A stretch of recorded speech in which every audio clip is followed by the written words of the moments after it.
नमस्कार दोस्तों, आज मैं बात करूंगा बीएमएलटी कोर्स के बारे में। बीएमएलटी कोर्स क्या होता है? इसकी फुल फॉर्म है bachelor of medical laboratory technology.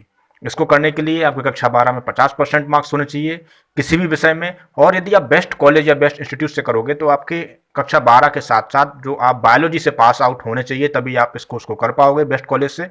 और जो बेस्ट कॉलेज में आप एंट्रेंस टेस्ट होता है, एंट्रेंस टेस्ट में जो फिजिक्स केमिस्ट्री और बायोलॉजी के प्रश्न पूछते हैं, ये एक 3 साल की बैचलर डिग्री होती है। ये कोई डिप्लोमा कोर्स नहीं है, ये डिग्री कोर्स है 3 साल की।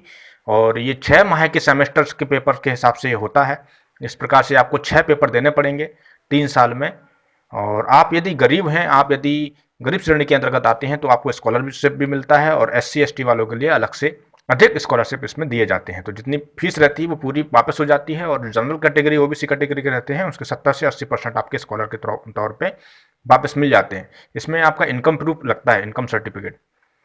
इसमें काम क्या करना पड़ता है BMLT वाले स्टूडेंट्स को? यदि उनको नौकरी करना चाहें तो कौन सा काम उन्हें मिलेगा? तो जो डॉक्टर होता है वो मरीज की बीमारी की वास्तविक वजह जानने के लिए कुछ टेस्ट करवाने के लिए मरीज को बोलता है। जांच में कौन कौन से टेस्ट होते हैं? यूरिन टेस्ट हुआ, ब्लड टेस्ट हुआ, शुगर टेस्ट हुए, ऐसे बहुत सारे टेस्ट होते हैं। ये जो डॉक्टर लिखता है उसे करवाने के लिए। तो जो मरीज होता है वो अपनी जांच करवाने किसी लैब में जाता है। तो जो व्यक्ति वो जांच करता है, बस वही व्यक्ति BMLT का कोर्स करने के बाद नौकरी पाता है। मतलब आप समझ पा रहे होंगे कि टेस्ट करने का काम रहता है, चाहे वो यूरिन टेस्ट हो, ब्लड टेस्ट हो, शुगर टेस्ट हो। इसको करने के लिए यदि आपने एंट्रेंस टेस्ट पास कर लिया तो इसको करने के लिए जो सरकारी फीस आपकी लगेगी 5 से 10 हज़ार रुपये लगेगी। और यदि एंट्रेंस टेस्ट पास नहीं कर पाए तो आप कोई प्राइवेट कॉलेज से पढ़ना चाहते हो तो इसमें आपको 50 से 80 हज़ार रुपये प्रति साल के देने पड़ेंगे। ये 1 साल की फीस है। इसलिए कोशिश करें एंट्रेंस टेस्ट पास करके इसमें आप प्रवेश करें, ताकि आपकी जो फीस है वो सबसे कम लग पाए। 5 से 10 हज़ार रुपये साल की लगती है। कॉलेज में एडमिशन 12th की मेरिट के हिसाब से लगता है। और कुछ कुछ जो कॉलेज रहते हैं, बेस्ट कॉलेज रहते हैं, उसमें मेडिकल एंट्रेंस के आधार पर आपको एंट्रेंस मिलता है। कोर्स करने के बाद आपको नौकरी हॉस्पिटल में मिलेगी या आप खुद की लैब भी खोल सकते हैं। ये दोनों आपके ऊपर डिपेंड करता है। नौकरी किस जगह मिलेगी? ये आप हॉस्पिटल में नौकरी कर सकते हैं, नर्सिंग होम में भी आप नौकरी के लिए अप्लाई कर सकते हैं, डायग्नोस्टिक लैब में जा सकते हैं, फार्मा लैब में जा सकते हैं, आप ब्लड बैंक में आपको नौकरी मिल सकती है। नौकरी किस पोस्ट पे मिलेगी? लैब टेक्नोलॉजिस्ट बन सकते हैं आप, लैब मैनेजर बन सकते हैं, सुपरवाइजर बन सकते हैं, हेल्थ केयर बन सकते हैं और एडमिनिस्ट्रेटर की आप पोस्ट आप इसमें प्राप्त कर सकते हैं। शुरुआती सैलरी आपको 10 से 12 हज़ार रुपये के महीने के मिलते हैं, लेकिन कुछ साल का अनुभव हो जाने के बाद आप 20 से 25 हज़ार रुपये आसानी से आप कमा सकते हैं। यदि लैब खोलना आप चाहते हैं तो डिग्री लेने के तुरंत बाद से ही आपको लैब नहीं खोलना है, ये याद रखिएगा। पहले आपको 1 से 2 साल का अनुभव आपको प्राप्त करना है। किस किस तरीके की परेशानियां झेलनी पड़ती हैं ये सब आपको उस अनुभव के दौरान आपको सीखना है। इसके बाद जब आपके पास अच्छा खासा अनुभव हो जाए तब आप लैब खोलने का विचार अपना दृढ़ कीजिएगा और शुरुआत कीजिएगा। अपनी लैब खोलने के लिए क्या क्या आपको ध्यान देना है? आपके पास अनुभव हो, अच्छा खासा अनुभव हो, हर परिस्थितियों में आप निकल सकें, इस तरीके से आपको अनुभव लेना है। सही जगह का चयन करना है कि हॉस्पिटल के पास रहना चाहिए और आसपास ऐसा माहौल होना चाहिए जहां पर हॉस्पिटल की मात्रा ज़्यादा है, तो वहां पे ज़्यादा जो कस्टमर है वो आ सकते हैं। इसलिए कोशिश करिएगा कि आपका जो लोकेशन है वो हॉस्पिटल के आसपास रहे। इसकी शुरुआती लागत रहती है 2 से 5 लाख रुपए के अंदर अंदर आप बना लोगे।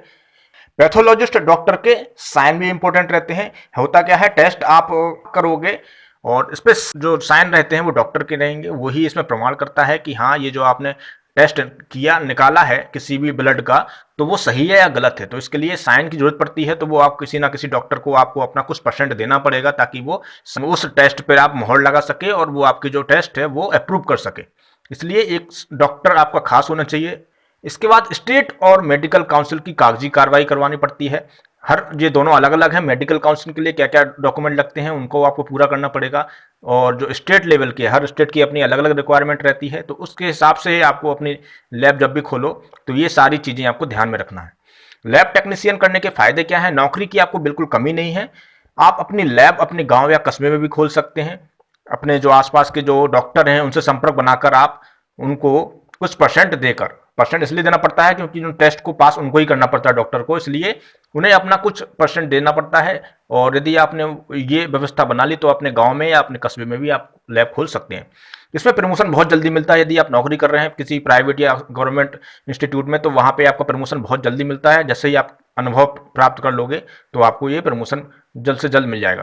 किसी भी बड़ी कंपनी की फ्रेंचाइजी लेकर आप लैब खोल सकते हैं, जैसे कि फ्रेंचाइजियाँ डॉक्टर लैब है, पैथोलॉजी है, बहुत सारी और भी हैं प्राइवेट, आप चेक कर सकते हैं गूगल पे जाके।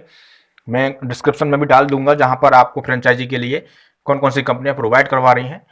इसके बाद है, जब भी आप बीएमएलटी की पढ़ाई करोगे तो आपको अपने टीचर या सीनियर के काम को केवल देखकर नहीं सीखना। ये बहुत इंपॉर्टेंट है, क्योंकि मेरा एक फ्रेंड है, वो लैब टेक्नीशियन है, तो उसने ये चीज़ मुझे अलग से ज्वाइन करवाने के लिए ये बोली है कि स्टूडेंट क्या गलती कर जाते हैं, वो देखकर सीखना पसंद करते हैं।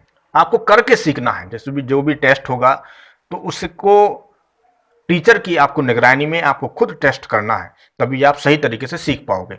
आप देखकर सीखते रहोगे, लिखते रहोगे कि आप सबसे पहले क्या करना है, फिर क्या करना है, और जैसे ही आप प्रैक्टिकल करोगे, खुद से करोगे, तो वहां पर आपका जो कॉन्फिडेंस है वो बहुत लो रहेगा। आप अपने काम में कॉन्फिडेंस नहीं रहेंगे। तो वो कॉन्फिडेंस लाने के लिए आपको खुद काम करना है, खुद टेस्ट करना है। जो भी टेस्ट करना चाहो आप, चाहे यूरिन टेस्ट हो, चाहे शुगर टेस्ट हो, चाहे ब्लड टेस्ट हो, करोगे आप ही, लेकिन आप अपने पीछे अपने टीचर को या सीनियर को खड़ा करके उससे उनसे रिक्वेस्ट करिएगा कि मैं जो कर रहा हूँ कृपया मुझे बताएं कि जो मैं कर रहा हूँ वो सही है या गलत है। तो ऐसा करने से क्या है कि आपके अंदर कॉन्फिडेंस आएगा, धीरे धीरे गलती आप खुद करोगे, 3-4 बार 5-6 बार में आप सीख जाओगे। तो ये सारी जानकारी थी बीएमएलटी से रिलेटेड। होप सो आपको पसंद आई होगी। जो भी और एक्स्ट्रा जानकारी आप लेना चाहते हैं तो प्लीज़ कमेंट करिएगा, इतने जल्द से जल्द मैं आपको रिप्लाई करूंगा। तो बहुत बहुत धन्यवाद वीडियो पूरा देखने के लिए। शुक्रिया। जय हिंद, जय भारत।